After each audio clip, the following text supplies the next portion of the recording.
Hey guys, Jalopy here again.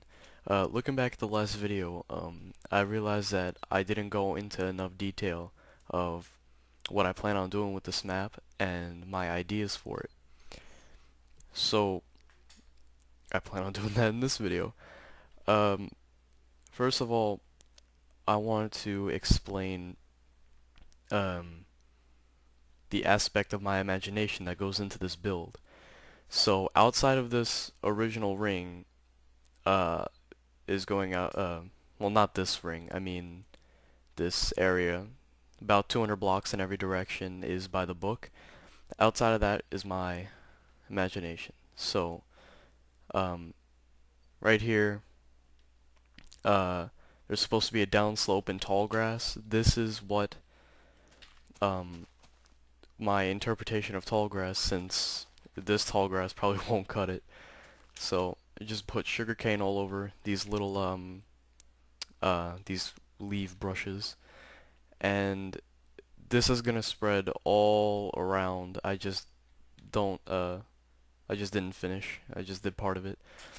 And these trees, just to make the terrain look less boring, I made them like that. But also, um, I don't think that jungle trees drop apples, and uh, I wanted this to be played with the XXX Hardcore XXX mod by SBK something. I don't know. I'll put it in the description.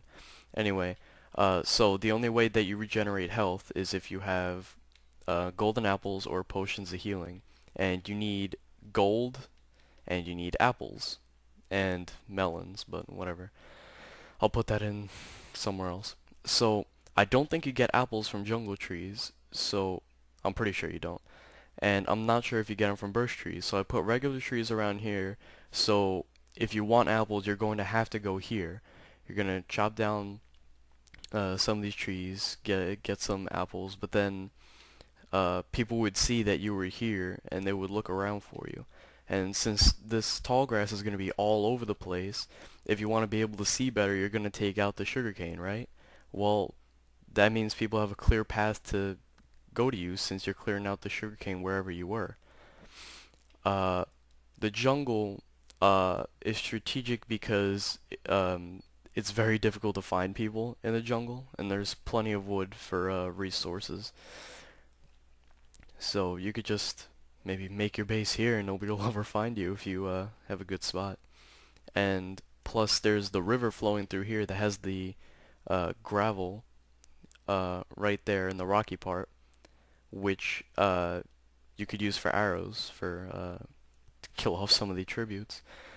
Um, and then, well, since for golden apples you also need gold, where would you get the gold? Well, I was going to put veins, like uh, like gold veins in the mountains and canyons and volcanoes I was going to make, and I was actually starting. Oh my God, the chunks still aren't loading. I started building mountains over here,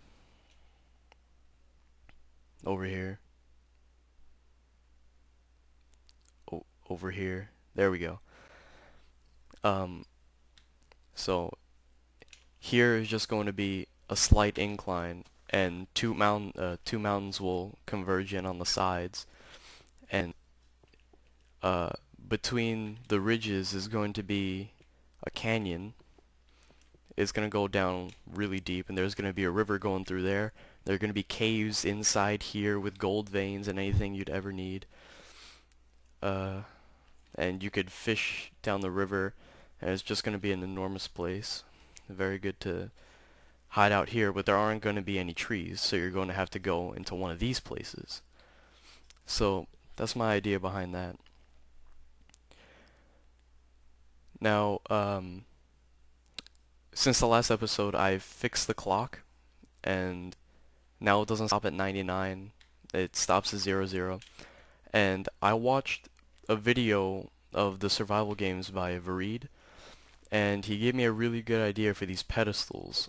So instead of, well, not instead of, I didn't really have any good ideas that would work, but you would get lifted through here, but you wouldn't immediately be able to jump out because something would be in your way.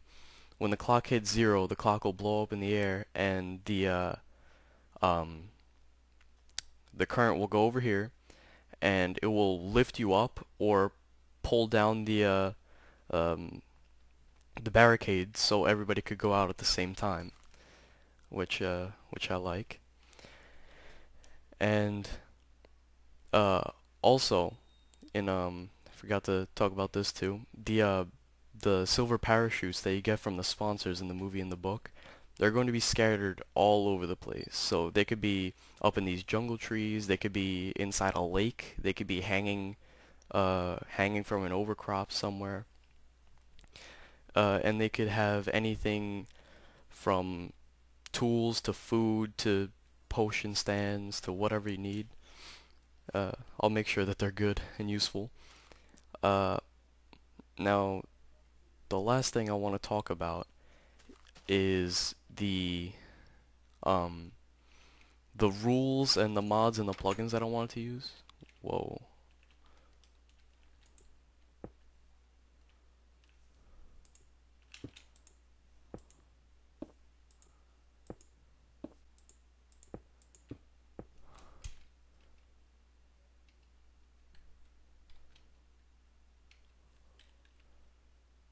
Oh, shit.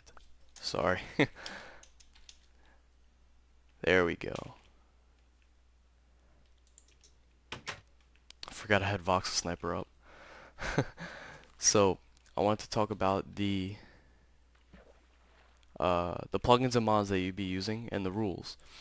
I already talked about the hardcore mod, but I also thought that um, maybe the spectator plugin would work very well because instead of leaving the game when you die or being banned for however long, you could go into a waiting room that I'm going to make under the cornucopia, which would be in that direction over there.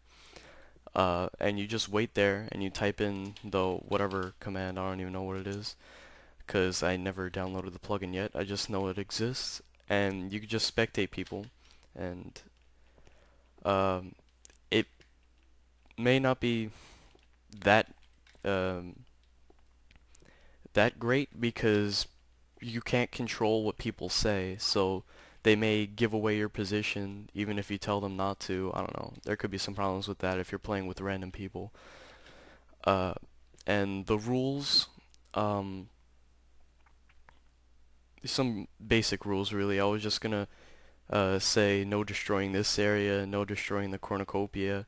You can't destroy any redstone or anything that you find out in the wilderness, like the dispensers that shoot out the fire charges, or the redstone that falls from the clock when it. Well, no.